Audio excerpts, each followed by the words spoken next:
This is a provider website tutorial on how to review your U.S. or Canada program participant mailing. In this tutorial, we'll discuss best practices, troubleshooting common errors, and how to submit your participant mailing for approval. Before conducting a review, make sure all of the necessary SPI fields are complete and that all photos, forms, and required documents and maps are attached. Please refer to the 2 participant mailing tutorial videos, SPI Information and Attachments, and the Participant Mailing Input Guide if your participant mailing has not yet been completed. There are sample participant mailings in the Input Guide as well, with tips and instructions. In this tutorial, we'll be looking at a mailing for a U.S. or Canada program. Participant mailing reviews are done via this website. There are links at the top of each SPI to view a participant mailing in either draft or final mode. However, on the Maintenance tab, you can also see the mailing status. Mailings will be in Not Ready status until you approve them for delivery. U.S. and Canada programs have only one comprehensive mailing. Use these links to review the mailings before you approve them for delivery. The draft version will help you determine what text is standard boilerplate text versus what text is being pulled from your program and SPI information. The final version will be a print-ready PDF file, just as a participant would receive it, including all of the SPI fields, JPEG images, and PDF files. Use both the final and draft modes together to become more familiar with where participant mailing information comes from and how it is displayed in the mailing itself. Because the draft version can be overwhelming if you are unfamiliar with how a mailing is put together, we recommend that you first view the final version. To begin, click the Print Preview link. A small window will open up and may be blank for a few minutes. Then you should see a message that the mailing is being created. Depending on the size of the file and web server traffic, it may take several minutes for the View PrepMat link to appear. Click the link and another window with a PDF document should appear. Start by checking your photo attachment on the front cover. Look for proper size, alignment, and resolution.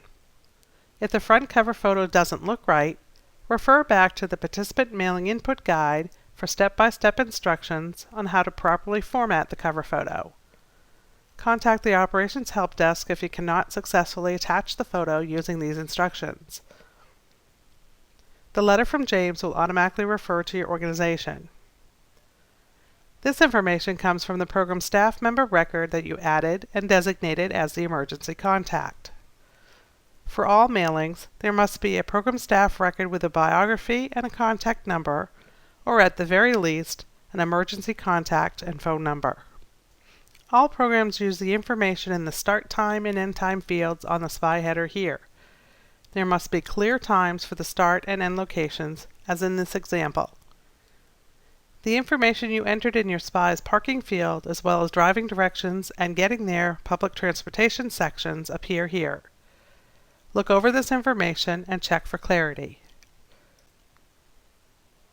If you indicated in the SPI header that you have required forms, your text will appear here, and the form you attach to your SPI will appear in the mailing later. The mailing automatically includes the Rhodes Scholar Participant Information Form, one of each per person. If you are viewing the participant mailing in either draft or final mode before the program date has been set to open status, the Participant Information Form will be missing from the mailing. Once the date is open for registration, the appropriate form will be included.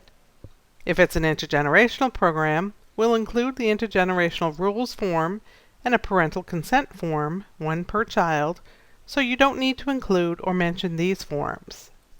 The program summary and day-by-day itinerary information is pulled from your catalog text, activity level, and your SPI. Take a quick glance at the program summary to make sure the text is consistent with the subsequent day-by-day itinerary. Also, check under Activity Particulars to make sure your program activity level is accurately represented, and there's no redundant text. If you need to elaborate on your program's activity requirements in this section of your mailing, use the Walking Distance Terrain field located in the SPI header under Special Needs Information. This information comes from the program staff member record that you added and designated as the group leader. If you included other staff records in the biographies, they'll appear here. The accommodations information comes from your SPI. If you added a photo, it would appear here. 2 copies of the accommodation schedule are included in the mailing.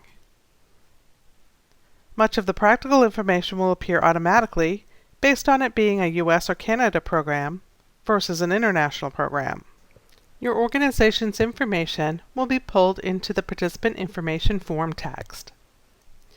Time, electricity, and clothing information comes from your SPI. For all programs, climate and weather information should appear in the participant mailing per city visited. The information can be entered in the climate and weather field in the general section of your SPI header, as is shown here.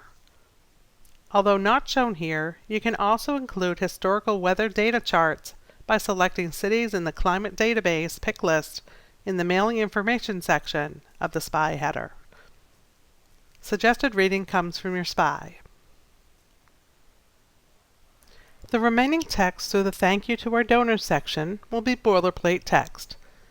Next comes any attachments you added to your SPI in the Program Covers and Attachments section, followed by any attachments from your SPI master that are not marked as a form. If you have any attachments from your SPI master that are marked as a form, they will appear next, before the standard forms that we will include, the participant information form, etc. Make sure there's enough room in the left margin to allow for perforation. There needs to be a ½ inch of space to allow for the perforation of any attachments. Font and formatting should be similar to subsequent Road Scholar forms, and all forms should also read top to bottom, not left to right. Right before the participant information form is a generic version of the 2-page important information sheet that will confirm the participant's order and lodging details. Lastly, check over your back cover attachment. The image's resolution should be 300 dots per inch or higher for printing. Remember, a photo must be placed on the bottom 2/3 of the back cover PDF. Otherwise, it will overlap with the participant mailing address at the top left.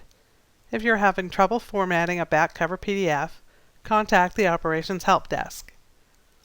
Now, let's quickly look at the draft version of this same mailing so you can see the boilerplate text versus what is being pulled from your program and SPI information.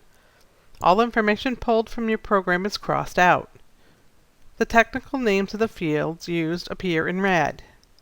Note that the number of pages will be exaggerated because the layout is not accurate. A sample copy of the 2-page important information sheet has been inserted into this PDF to show you what it looks like for a real order. Once you've accounted for all required fields and previewed the mailing for typos, content, layout, or glaring errors, it is now ready to be submitted for approval. Back on the Maintenance page, click the Submit for Review link in the Status column. The status will change to Ready for Review while the operations staff review your mailing. When approved, the status will become Ready to Deliver. After you have some experience with the application, you will see a Submit for Mailing link instead of the Submit for Review link, which will set the mailing status to Ready to Deliver without an operations review. This concludes the video tutorial on previewing the participant mailing. Please refer to the Resources tab for the Participant Mailing Input Guide and sample mailings, or contact the Operations Help Desk for further assistance.